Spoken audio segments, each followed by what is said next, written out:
Hello, my name is Richard Weisfeld III, one of the 39-year surviving victim of Children Protective Services of the state of Kansas, of Cherokee County Social Rehabilitation Services. Well, Eric Smith apparently is the new person who's in charge of the CPS office in Topeka, Kansas.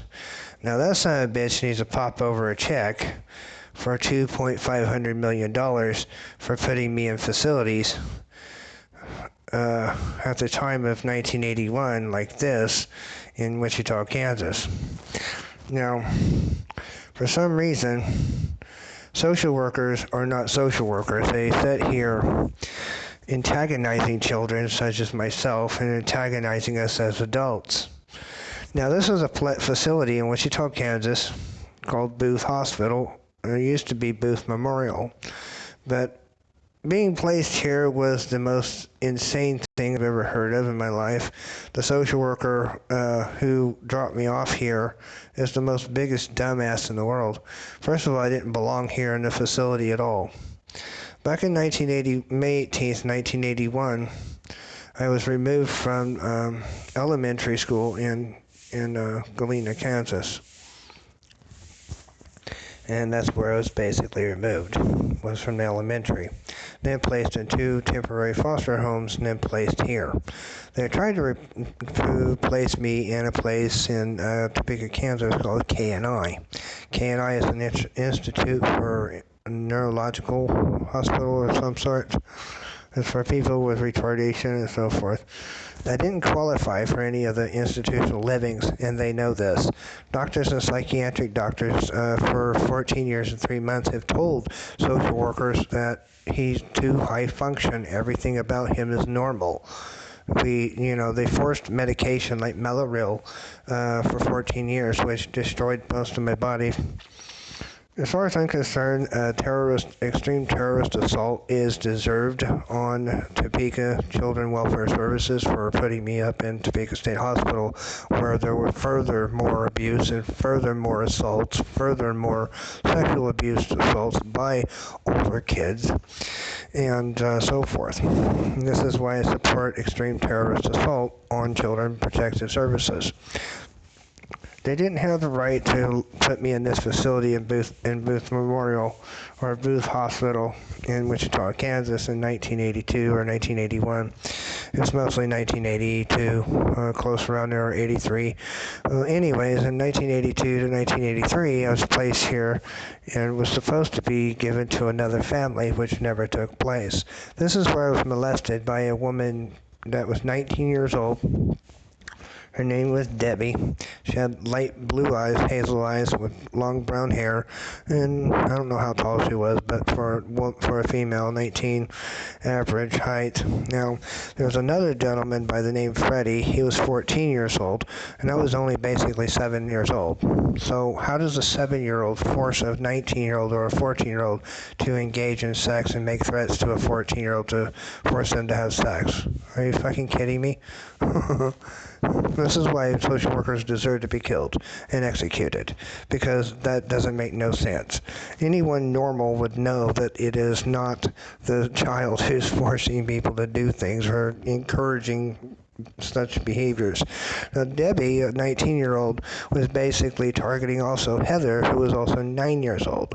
Now, after all this was told to Jerry Ray of Parsons State Hospital and Training Center records, what he did was he flipped it around and said, "Oh, so you've had sex with a child."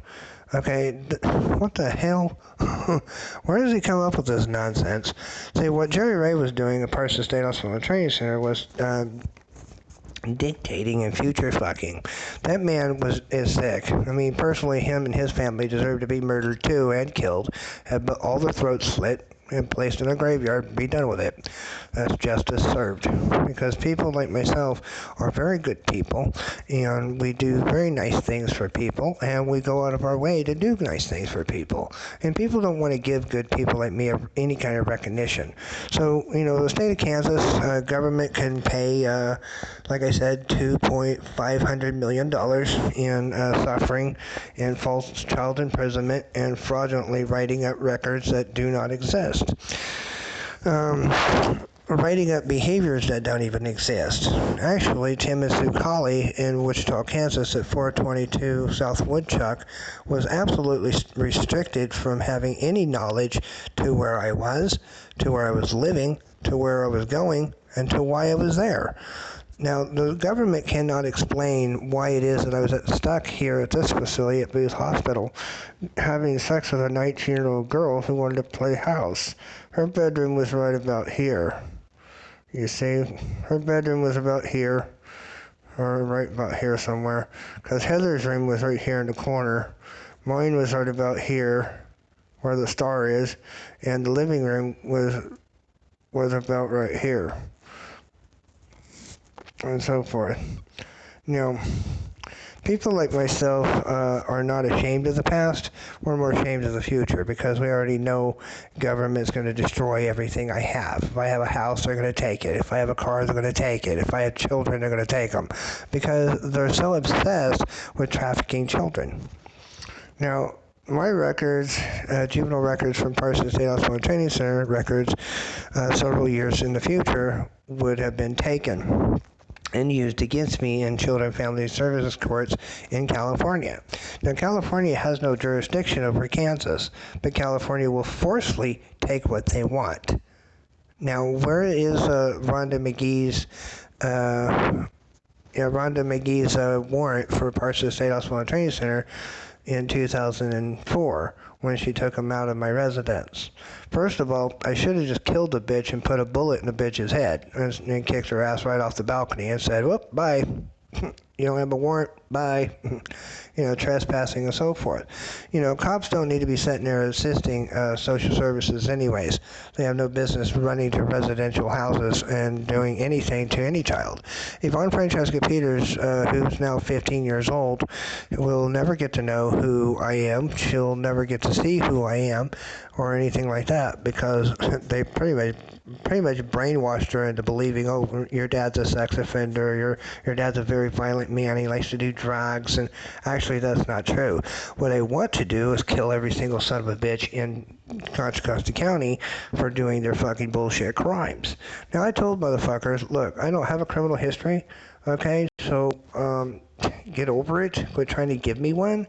I've told motherfuckers to move on. I've told motherfuckers I'm not interested in fighting with them. I've told motherfuckers to not do drugs in my house, and they do it fucking anyways.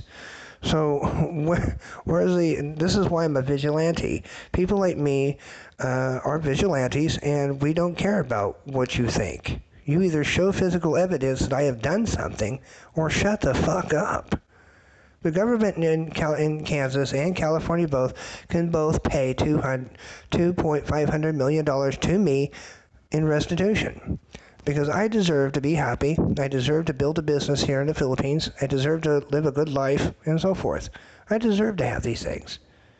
I've worked for 12 years trying to bust my ass into getting into college and wanting to join the armed services, and that's all taken away because you want to tell fucking lies.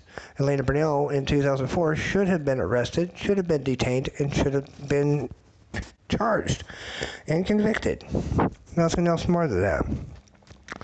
Now, as I was living here in Wichita, Kansas in 1982 to 1983 before I got taken to Topeka State, I was basically ran through hell in this one. I used to run away from this facility because of the abuse that was being done on me. And nobody seemed to really care. All they cared about is just controlling everything I do. Now, I used to live right here in the back of the room on this side. I used to live over here. I was able to escape out my window and walk all the way down here. This is where I used to walk to. I like the water.